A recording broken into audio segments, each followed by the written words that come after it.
beban. Dari Abu Dzar radhiyallahu anhu berkata, Ya Rasulullah, wasihatilah saya.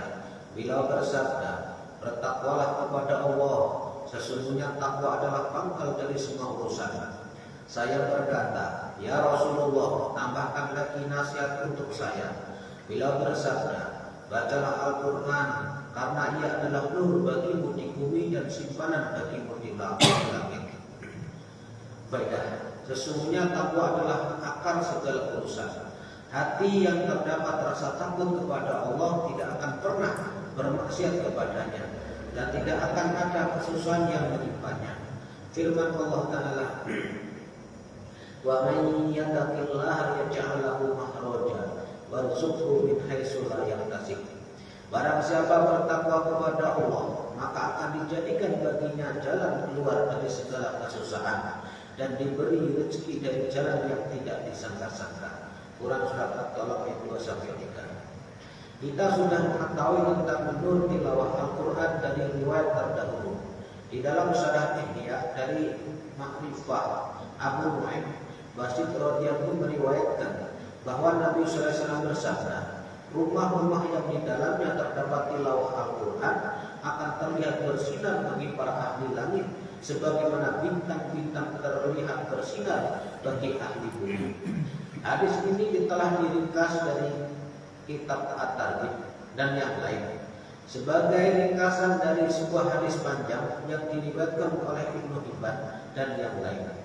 Mula Al-Qari rahmatullah alaih telah merincinya dan Imam Suyuti rahmatullah alaih sedikit meringkasnya. Walaupun bagian hadis di atas telah mencukupi keperluan risalah ini, seluruh hadis tersebut mengandung banyak hal penting dan bermanfaat. Oleh sebab itu maksud seluruh hadis di atas akan dijelaskan di bawah ini. Abu Dzar Al-Ghifari radhiyallahu meriwayatkan, saya bertanya kepada Nabi sallallahu alaihi wasallam, berapa banyakkah kitab yang telah diturunkan oleh Allah? Ya beliau 100 sahifah dan 4 kitab suci. 50 sahifah diturunkan kepada Sib alaihissalam, 30 sahifah kepada Idris alaihissalam, 10 sahifah kepada Ibrahim alaihissalam, 10 mushaf kepada Musa alaihissalam sebelum Taurat diturunkan kepadanya. Dan selain mushaf-mushaf itu ada 4 kitab suci yang diturunkan, yaitu Taurat, Zabur, Injil, dan Al-Quran. Saya bertanya lagi, apakah kandungan mushaf-mushaf yang diturunkan kepada Ibrahim? Ya beliau berisi tamsil-tamsil, misalnya, wahai kamu raja yang kuat dan angkuh, aku tidak melantikmu untuk mengumpulkan harta, tetapi aku melantikmu untuk mencegah sampainya doa seseorang yang dizalimi. Kamulah yang harus lebih dulu memperbaikinya, karena aku tidak menolak doa orang yang dizalimi, walaupun itu doa seorang kafir. Hamba yang hina ini menyatakan, jika Nabi sallallahu alaihi wasallam akan mengangkat seorang sahabatnya sebagai gubernur atau hakim, maka beliau dengan penuh perhatian akan menambahkan di dalam nasihatnya, wattaqi da'watal mazlum fa innahu laisa bainaha wa bainallahi hijabun. Takutlah dua orang yang teraniaya, sesungguhnya antara ia dengan Allah tidak ada hijab. Di dalam sebuah syair Parsi disebutkan, berhati-hatilah dengan keluhan orang yang teraniaya jika mereka berdoa. Penerimaan Allah Ta'ala itu dekat dengan mereka. Juga disebutkan di dalam sahifah tersebut bahwa orang yang berakal sehat harus membagi seluruh waktunya menjadi 3 bagian selama akalnya normal, yaitu 1. Untuk beribadah kepada Tuhannya, 2. Untuk menghisab dirinya berapa banyak keburukan atau kebaikan yang telah dilakukan, 3. Untuk mencari penghasilan yang halal. Seorang yang berakal juga harus mengatur waktunya, memperbaiki dirinya, dan menjaga lidahnya dari pembicaraan yang sia-sia. Orang yang selalu menghisap setiap ucapannya, lidahnya akan berkurang dari bicara sia-sia. Orang yang berakal juga tidak akan berpergian kecuali untuk 3 tujuan, yaitu A. Mencari bekal akhirat, B. Mencari nafkah sekedarnya, C. Bersantai yang diperbolehkan oleh agama. Abu Dzar radhiyallahu bertanya lagi, Ya Rasulullah, apakah kandungan sahifah yang diturunkan kepada Musa alaihissalam Jawabnya, semua berisi pelajaran-pelajaran. Misalnya, aku heran kepada orang yang meyakini kematian, tetapi ia bergembira dengan sesuatu. Biasa seseorang jika telah diputus akan dihukum gantung, ia tidak akan merasa tenang dengan apapun.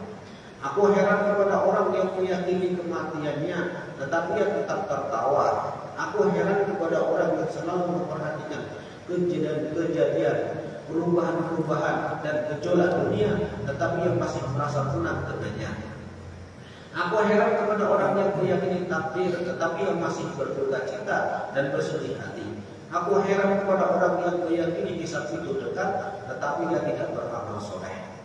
Abu Dzar radhiyallahu bertanya lagi, ya Rasulullah, wasihatilah saya.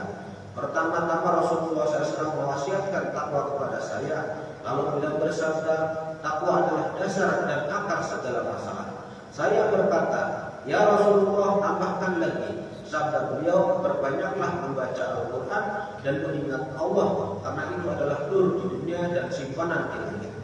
Saya berkata, tambahkan lagi. Sabda beliau, jangan banyak tertawa, karena tertawa akan mematikan hati dan menghilangkan nur wajah, merugikan jasmani dan rohani. Beliau bersabda lagi, pentingkanlah jihad, karena jihad adalah rohbaniyah umatku. Pada zaman dahulu, rohim adalah orang-orang yang memutuskan seluruh hubungan dengan dunia dan diri mereka hanya pasrah kepada Allah. Saya meminta tambahan lagi. Beliau bersabda, berbanyaklah bergaul dengan orang-orang miskin. Jadikanlah mereka sebagai teman. Selalulah duduk bersama mereka.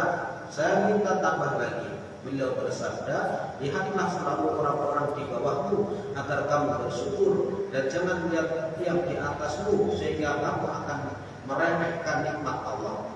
Saya meminta tambah lagi. Beliau bersabda, hendaklah keburukanmu menahanmu dari mencaci orang lain, dan janganlah mencari aib orang lain sedangkan kamu sendiri melakukannya.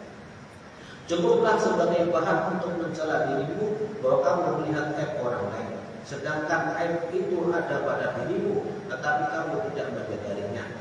Atau kamu mengoreksi kesalahan orang lain sedangkan kamu sendiri melakukannya. Kemudian dengan tangannya yang mulia, Nabi SAW menepuk dada saya dan bersabda, Abu Dzar, tidak ada kebijaksanaan yang lebih baik daripada pengaturan, tidak ada ketakwaan yang lebih baik daripada menjauhi larangan, dan tidak ada kemuliaan yang lebih baik daripada sopan santun. Ini adalah ringkasan maksud hadis di atas, bukan terjemahan artinya. Alhamdulillah.